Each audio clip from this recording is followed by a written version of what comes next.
Hi, this is Sally Morgan, physical therapist, craniosacral therapist, and Tellington T-Touch practitioner for animals and people. This is Tristan. He's a Corgi, and we're here for an episode of Conversations with a Corgi. And thank God this has not happened to us today. But we're going to talk about a stinky situation, which is what happens when your dog gets sprayed by a skunk. What are you supposed to do? Well, we all learned somewhere along the way that you're supposed to put them in a bath with tomato juice, which does work, but not that well. That you're supposed to pour vinegar on them. Doesn't work as well. And makes your dog smell like pickles. But the skunk smell can be a real problem. And so I want to just go over a quick, natural home thing you can do. And some other parts of that situation. So my Corgis, before this one, Winnie and Comet, went out one morning at 4 o'clock a.m. because we were driving up to Burlington, Vermont, a 3-hour drive, to do part of a craniosacral 1 class that we were assisting. Well, Winston, being sprightly and small, was the first one out the door and around the corner where he surprised a skunk living under the hostas. Thank God Comet, who had much more trouble with baths and was a little puppyish still, did not get sprayed. But boy, that smell of the skunk just wafted back over all three of us, and I had to immediately throw my clothes in the wash and change out of the nicer clothes I had on into some other ones and run out to the grocery store to get something at 4 in the morning. So what I bought was a lot of vinegar, which I diluted with water.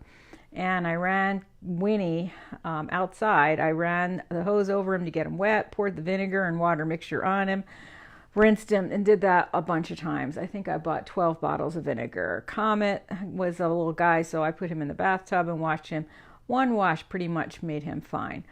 So once Winnie had had about 3 baths worth, we started to drive up to Vermont. And at about an hour and a half from here, I had to pull over and take him into the ladies' room at a rest stop and wash him again with vinegar because the car was getting so stinky, even with all the windows down. I think this was in July, because that class used to be always like the end of July. Oh my God, by the time I got to Vermont, I still had to check in to my hotel room, put Winston in the bathtub again and wash him. Thank God he was a good boy with the vinegar. And, I'm texting my sister frantically, like, what do I do? What do I do? And since it didn't spray him directly in the face, it wasn't like a crisis. So eventually he was clean enough that I could leave the room, and I was still only 5 minutes late for my 9 o'clock class. So pretty good. 2 hours of skunk intervention, 3 hours of driving, and I'm there. So the solution that you can make for yourself that's really good is 1 quart of hydrogen peroxide, a 1/4 cup of baking soda, and 1 teaspoon of dish soap. And what that does is neutralize the skunk smell and wash it off your dog. It's way better than just the vinegar alone. However, the peroxide will bleach your dog and is caustic. So you don't want to leave it on him very long. It's pretty much dump it on him, rub it around, and rinse it right off. And I find doing several applications at once to be the most effective thing for me.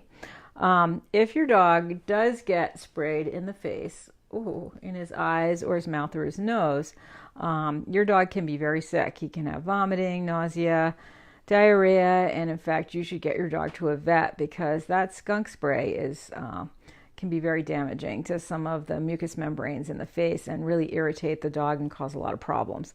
Luckily, my guy was, so fast as he was running by that only this end got sprayed by the skunk. And it's funny, but it's not funny. I mean, that means the skunk is still in the area. I mean, Winston didn't even bark. He just trotted by. So what I finally resorted to, I was up there for 4 days. I came home. He still smelled terrible, but I could drive home with 3 windows down or up in the car and 1 down on the way home. So there's something called Skunk Off that you can get at most Agway type stores, Tractor Supplies, those kind of places. And that stuff is really good. Because what happens, anytime it's a damp day or a moist day or it's raining or there's a high humidity of any kind, that skunk smell will waft back up. And instead of the wet dog smell, well, quicker and worse than the wet dog smell, you'll get the skunk smell back. So it's really good to keep that skunk off around to wash them again and again until they're clean. And with a Corgi, they're shedding all the time, so it's only a matter of time before every skunky hair falls out. But boy, for 6 months, it seemed like if I was too close to Winnie, it would start to smell like a skunk. And he loved to get baths, so that wasn't a big issue. And luckily it was summer, so there was a lot of spraying in the yard when he was muddy and things like that, time in the doggy swimming pool. But boy, having your dog get sprayed by a skunk is a real problem. So if anybody has any other suggestions about something that's worked for them, do let me know. Luckily, I haven't had skunks around here. So this little fella, he's never been skunked. But my friend and I used to go camping in Maine, and we had a wildlife exposure every single time we went camping. And one time a skunk was walking around the tent when we weren't there, and I only had Winnie Corgi at the time. And he was sleeping under the picnic table, because the food might still be there. But her husky was running around with the Chihuahua, and a skunk sprayed the side of our tent, all of her clothes in their bag, and boy, it's so strong it went right through this canvas bag, so everything smelled terrible, and the husky got sprayed from top to bottom. I think the skunk probably sprayed a couple of times. And if anyone knows anything about huskies, you know that they hate baths and they hate bathing. So what a lot of problems we had trying to wash this dog at a campground, just with the hose, because that's all we had, and vinegar, because that's what we could get. And boy, if you've ever tried to brush or wash a husky, it sounds like you're murdering 6 dogs. So we were not popular in the campground and had to come home. And I think the screen tent never did get de-skunked, and it was a bad scene. I think my friend threw away a lot of her clothes. But this peroxide, baking soda, dish soap combination can also be used for your clothes. Remember, the peroxide will bleach your clothes.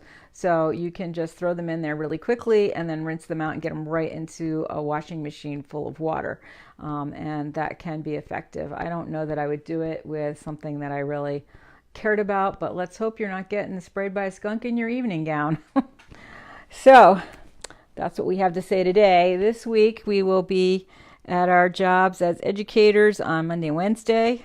So we will be back here along about Tuesday if things go as planned. I have a pretty full schedule this week, and we have our big dog show next Saturday. So busy week ahead. Thanks for joining us. Danny, where you are, it's too cold to have skunks out yet. But down and around North Carolina, New Jersey, it's skunk season.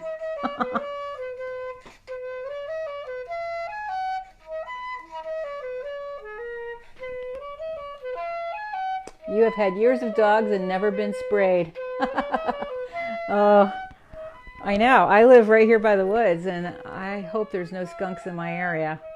They like populated areas because garbage is a delicious skunk food, and humans make plenty of that. So no skunking for anyone. Everybody have a great day, and we'll see you in a couple days. We have about 4 more hours of warm, cloudy weather with no rain before it gets cold and rainy. So we're going to try to get our walkies in this morning. Have a great day. We'll see you soon.